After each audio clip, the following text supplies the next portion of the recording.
بسم اللہ الرحمن الرحیم۔ صرف 5 منٹ کا مدرسہ قرآن و حدیث کی روشنی میں۔ 11 جمادی الاولیٰ۔ نمبر 1 اسلامی تاریخ۔ غزوہ بدر۔ مسلمانوں کو صفحہ ہستی سے مٹانے کے لیے مشرکین مکہ 1000 کا فوجی لشکر لے کر مکۃ المکرمہ سے نکلے۔ سب کے سب ہتھیاروں سے لیس تھے۔ جب حضور اکرم صلی اللہ علیہ وسلم کو اطلاع ملی تو آپ صلی اللہ علیہ وسلم ان کے مقابلے کے لیے اپنے جانثار صحابہ کو لے کر مدینے سے نکلے، جن کی تعداد 313 یا کچھ زائد تھی، جبکہ مسلمانوں کے پاس 70 اونٹ، 2 گھوڑے اور 8 تلواریں تھیں۔ یہ میدان بدر میں حق و باطل کی پہلی جنگ تھی۔ مشرکین نے پہلے ہی سے پانی کے چشموں پر قبضہ کر لیا تھا، جس کی وجہ سے مسلمانوں کو خشک ریگستان میں پڑاؤ ڈالنا پڑا، جہاں وضو اور غسل حتیٰ کہ پینے کے لیے بھی پانی موجود نہیں تھا۔ چنانچہ حضور اکرم صلی اللہ علیہ وسلم صحابہ کی صفیں درست فرما کر خیمے میں تشریف لے گئے اور سجدے کی حالت میں یہ دعا فرمائی: اے اللہ، اگر آج تو نے اس مٹھی بھر جماعت کو ہلاک کر دیا تو روئے زمین پر تیری عبادت کرنے والا کوئی نہیں رہے گا۔ اللہ رب العزت نے اس دعا کی برکت سے بارش نازل فرمائی، جس سے تمام ضرورتیں پوری ہو گئی، میدان جنگ بھی سازگار ہو گیا، جس کی وجہ سے مسلمانوں کو شاندار فتح نصیب ہوئی۔ قریش کے 70 افراد مارے گئے، 70 افراد قید کیے گئے، جبکہ مسلمانوں میں سے 14 صحابہ شہید ہوئے۔ نمبر 2 اللہ کی قدرت۔ ہوا میں نظام قدرت۔ ہوا میں اللہ کا نظام قدرت دیکھو کہ اس نے ہوا پر بادلوں کو ایک جگہ سے دوسری جگہ لے جانے کی کیسی ڈیوٹی لگا رکھی ہے کہ وہ برابر بادلوں کو ایسی زمین پر لے جا کر بارش برساتی ہیں جہاں کی زمین سوکھی اور پانی کے لیے پیاسی ہو۔ اگر اللہ بادلوں پر یہ ڈیوٹی نہ لگاتا تو بادل پانی کے بوجھ سے بوجھل ہو کر ایک ہی جگہ پر ٹھہرے رہتے اور ہمارے باغات اور کھیتیاں سوکھے رہ کر ضائع ہو جاتے۔ یقیناً وہ بڑی عظیم ذات ہے جس کا حکم بادلوں پر بھی چلتا ہے۔ بے شک۔ نمبر 3 ایک فرض کے بارے میں اپنے گھر والوں کو نماز کا حکم دینا۔ قرآن کریم میں اللہ رب العزت فرماتا ہے: آپ اپنے گھر والوں کو نماز کا حکم کرتے رہیے اور خود بھی نماز کے پابند رہیے۔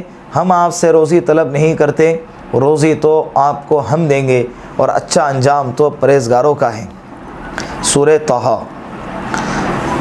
روزی کا ذمہ اللہ نے اپنے ذمہ لیا ہے، ہم سے کہہ رہا ہے کہ تم میری عبادت کرو، میری طرف متوجہ ہو جاؤ۔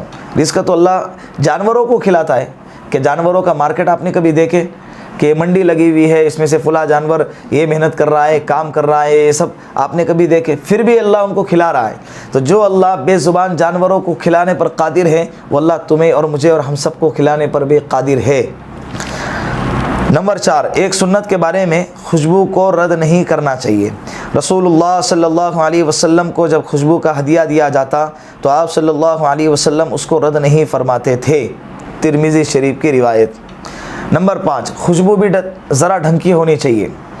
ایسی نہیں کہ خوشبو دے دیے جس سے سر میں درد ہو رہا ہے انسان، اور بعض لوگوں کو خوشبو کی الرجی ہوتی ہے، سائنس کا پرابلم ہوتا ہے یا خوشبو لگانے سے سر چکرا جاتا ہے، تو ایسے لوگوں کے لیے یہ عذر ہے، یہ اگر قبول نہ کرے تو ٹھیک ہے۔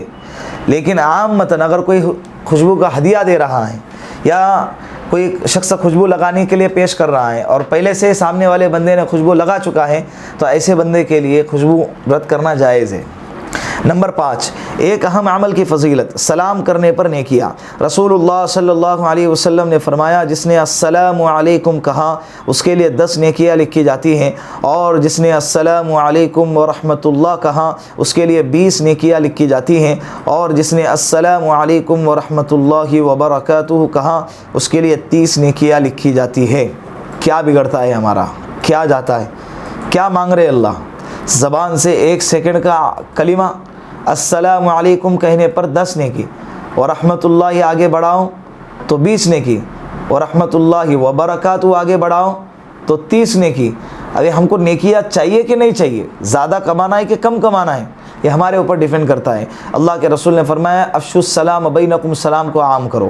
سلام کو جتنا پھیلاؤ گے محبتیں اتنی بڑھیں گی، اور کل قیامت کے دن اللہ اس کا ثواب دے گا۔ نمبر 6 ایک گناہ کے بارے میں شراب مردار اور خنزیر پر شراب مردار اور خنزیر حرام ہیں۔ رسول اللہ صلی اللہ علیہ وسلم نے ارشاد فرمایا، اللہ رب العزت نے شراب اور اس کی قیمت، مردار اور اس کی قیمت، خنزیر اور اس کی قیمت کو حرام کر دیا ہے۔ ابو داؤد شریف کی روایت۔ کوئی شخص شراب بیچتا ہے، شراب خریدتا ہے یا اسی طرح شراب کے کاموں میں مدد کرتا ہے، یہ کمائی اس کی حرام ہے۔ پینا حرام، پلانا حرام اور اس کی کمائی بھی حرام۔ خنزیر کا گوشت حرام، اس کی قیمت بھی حرام۔ اور اسی طرح مردار گوشت اگر کوئی بیچتا ہے تو مردار گوشت کھانا بھی حرام ہے، بیچنا بھی حرام ہے اور اس کی قیمت بھی حرام ہے۔ نمبر 7، دنیا کے بارے میں دنیا و آخرت کی تلاش کا عجیب معاملہ۔ رسول اللہ صلی اللہ علیہ وسلم نے ارشاد فرمایا، جب تو دیکھے کہ تجھے آخرت کی کسی چیز کی تلاش ہوتی ہے تو اس کا ملنا تیرے لیے آسان ہو جاتا ہے، اور جب تو دنیا کی کوئی چیز طلب کرنا چاہتا ہے تو اس کا ملنا تیرے لیے دشوار ہو جاتا ہے، تو سمجھ لینا کہ تو اچھے حال میں ہے، اور اگر معاملہ الٹا ہے تو تو برے حال میں ہے۔ کنز العمال۔ نمبر 8، آخرت کے بارے میں اہل جنت کی نعمتیں۔ قرآن کریم میں اللہ رب العزت فرماتا ہے، جو دائنے ہاتھ میں اعمال نامے دیے جانے والے ہیں وہ دائنے والے کتنے اچھے ہوں گے، وہ ان باغوں میں ہوں گے جن میں بغیر کانٹوں کی بیریاں ہوں گی، تہ بتے کیلے لگے ہوئے ہوں گے، لمبا لمبا سایہ ہوں گا، بہتا ہوا پانی ہوں گا، اور کثرت سے میوے ہوں گے جو نہ کبھی ختم ہوں گے اور نہ ان پر پابندی لگائی جائیں گی، اور وہاں اونچے اونچے فرش ہوں گے۔ ہم نے وہاں کی عورتوں کو خاص طور پر بنایا ہے، ہم نے ان کو کنواریہ شوہر سے محبت کرنے والی اور ہم عمر بنایا ہے۔ یہ سب چیزیں داہنے ہاتھ والوں کے لیے ہے۔ سورہ واقعہ۔ اللہ یہ نعمت ہمیں بھی نصیب فرمائے۔ نمبر 9، طب نبوی سے علاج۔ آب زمزم کے فوائد۔ حضرت جابر بن عبداللہ رضی اللہ عنہ کہتے ہیں کہ میں نے رسول اللہ صلی اللہ علیہ وسلم کو فرماتے ہوئے سنا، زمزم کا پانی جس نیت سے پیا جائے اس سے وہی فائدہ حاصل ہوتا ہے۔ ابن ماجہ۔ نمبر 10، قرآن کریم کی نصیحت۔ قرآن کریم میں اللہ رب العزت فرماتا ہے، اے ایمان والو، تم شیطان کے نقش قدم پر نہ چلو، اور جو شیطان کے نقش قدم پر چلے گا تو شیطان بے حیائی اور بری باتوں کا حکم کرتا ہی ہے۔ سورہ نور۔ اللہ رب العزت ان باتوں پر ہم سب کو عمل کرنے کی توفیق عطا فرمائے۔